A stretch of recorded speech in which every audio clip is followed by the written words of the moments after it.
Did you know that at least 50% of corporate managers report that they have too many competing priorities, and this restricts them from improving in their role?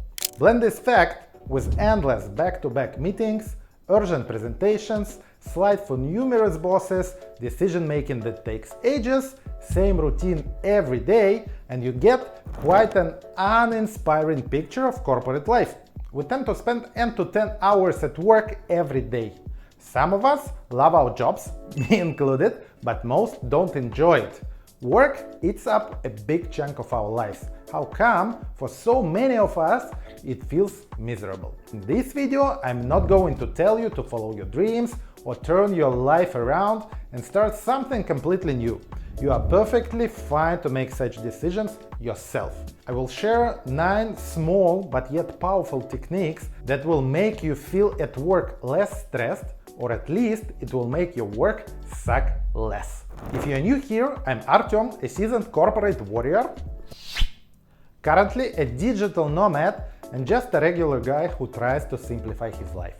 I appreciate if you could subscribe to the channel to stay in touch, and also smash the like button below so YouTube shows this video to more struggling busy people out there.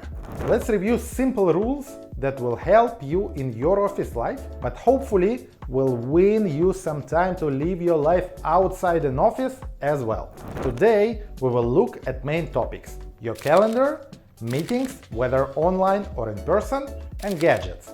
Without further ado, let's dive into it. And we start with calendar. We are all busy, and I personally can't imagine my life without a Google or an Outlook calendar, both for work and personal life. I have my friends' birthdays there, or my wedding anniversary, and of course work-related things, like meetings or calls. Time is our most precious asset. And even if we trade our time for money, aka working as an employee, we better manage it right. First of all, what are your priorities? If you start with work-related things, you end up with a busy calendar, and in case you want to squeeze something extra, you have to give up something. For example, sleep. I believe we need to turn this thing around. What I do is I start with the most important things. Spoiler, it's not work. And then move gradually from there. When I plan my day, I have just 2 non-negotiable items: my sleep and 1 hour exercise. Yes, I do build my day around it. And when you make your priorities clear for yourself, time management becomes so much easier. Your priorities might change over time. When I was in my 20s, sleep wasn't on the list for sure. It was work and having fun. But now it evolved. So think what matters to you most. It could be anything: your health, time with friends, time with your kids, dinner with your family, meditation, walk in the park, hobby, or your career. But make it a conscious decision and conscious choice. Next up, write your daily highlight. I found this technique in a book by John Zeratsky and Jay Knapp. Make time: how to focus on what matters every day. This book is actually packed with different approaches, and I highly recommend it. I picked up few things to implement in my life, and the daily highlight is an absolute banger. What you need to do is to decide on one and just one thing that you absolutely must do today. It could be work-related or life-related, but you have to pick one, just one. Sometimes it's tough, but in a few weeks you are very much comfortable and you understand what you really should focus on. Even if you complete just this one thing, but you do it consistently every day, you will complete 365 most important things of the year in just 1 year. In order not to deviate from your daily highlight, choose the time when you are most productive and get it done. Book 1 or 2 hour slots in your calendar to deal specifically with it. I prefer to have it in the morning and start my working day with it. So I have a recurring 90-minute slot in my calendar every day at the same time, and it's titled Write My Daily Highlight. I rename the slot to the exact task when I know what I'm focusing on, and it remains the most important task of the day. Next, I try to book slots in my calendar for deep work. I call it plain and simple doing. It's not about meetings, and it's not about calls or messengers. It's about thinking and getting things done to strike them off your to-do list. Colleagues or partners will come to acquire this time from you. Be strong and guarded as a tiger. Do you have calendar tricks that help ease your life? Let me know in the comment section below. And to sum up our first part, the calendar part, number 1, start with your priorities. And it's not necessarily work-related, even during weekdays. Second, know your top 1 priority for the day and tackle it. And number 3, book slots for deep work. At this point, you may be asking, Artyom, finding time for deep work and your own priorities sounds nice. But my boss still calls me. He calls me with requests. Colleagues expect my input during the meetings. Everyone is busy and work will not wait for me until I'm finished my doing or my daily highlight. Well, I get it. First, in case you do not try to implement any changes to your work and life, you will most definitely end up with the same results. Overwhelmed, stressed, dreaming of Friday and the weekend. So why not to give it a chance? You will always have an option to go back to rat race any day you like. And second, in my experience, a big chunk of meetings or calls is at best optional. And if we are really frank, we can call them useless. So, what are my small but powerful rules when it comes to meetings? Always ask the meeting organizer to state what is the goal of the meeting and the ideal outcome. Feels obvious, but you can't imagine how many times I've been into gatherings of big group of people when the idea of the meeting wasn't clear and everyone had his or her opinion about that. This means A, that you didn't solve your problem as a meeting organizer, and B, you also wasted 1 hour of several people. Try to add up hourly salaries and think again.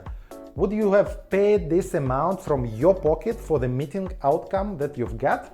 I suggest the answer is no. So don't forget to bring everyone to the same page in terms of meeting expectations.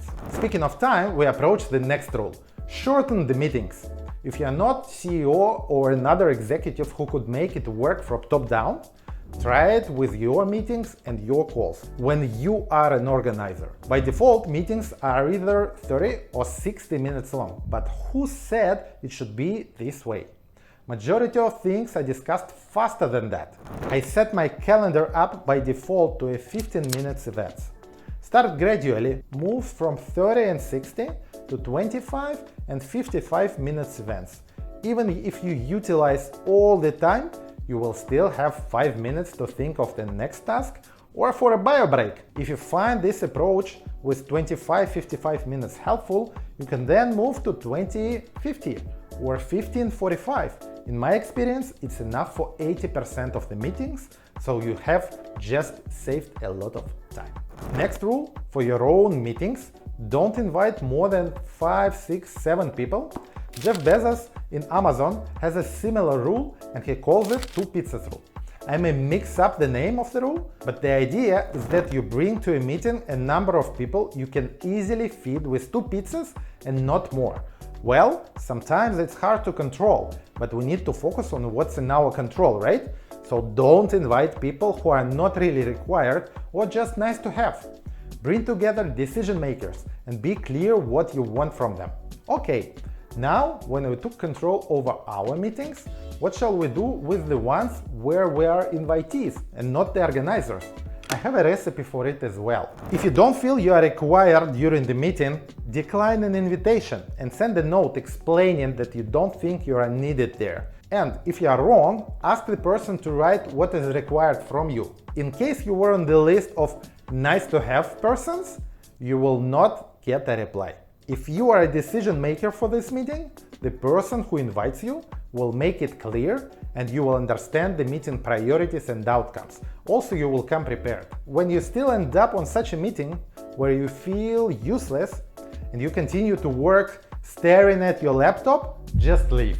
And yes, you can make yourself clear that you don't think that you bring value during this call and leave. There is nothing wrong with it. Leave the room if you are in the wrong room. Now, let's sum up the meeting part. 1. Be crystal clear why the meeting is happening and what are the expected outcomes. 2. Shorten your meetings from default 30 or 60 minutes to 15, 40 minutes or anything in between. 3. Invite only decision makers and people you are really requiring. Don't waste others' time. And number 4, if you understand you are not required, leave the meeting. And now gadgets. Somehow we found ourselves in the world. Well, thanks to gadgets, we're expected to be online 24/7 and react immediately to whatever happens. To be fully transparent, I work a lot, and I'm very much okay when I need to do something work-related outside working hours, or even during the weekend. Things happen, and we need to deal with it. But things can't happen all the time. Thus, I have 2 main rules to protect my well-being. I do not have any notifications on my phone, and especially my laptop. Turn them off, you will feel better the same moment. No more distractions from important work you do right now, and some of the questions will just disappear without your participation. I try to check my inbox just a few times a day, and the same applies to messengers. This is very helpful in my opinion. And the second gadget rule is to have a dedicated no gadget time or space. For me, it's my bedroom and bedtime in general. So, when I brush my teeth or read a book before sleep, I have almost zero chance to check my phone, be it work-related or, for example, YouTube-related. If I want to do it, I need to stand up, go downstairs, grab my phone, go back, etc., etc. Unlikely I will do it before sleep. And the small extra that this rule delivers is that in the morning, you also don't have your phone, so you can live your life and not doom scroll first thing in the morning.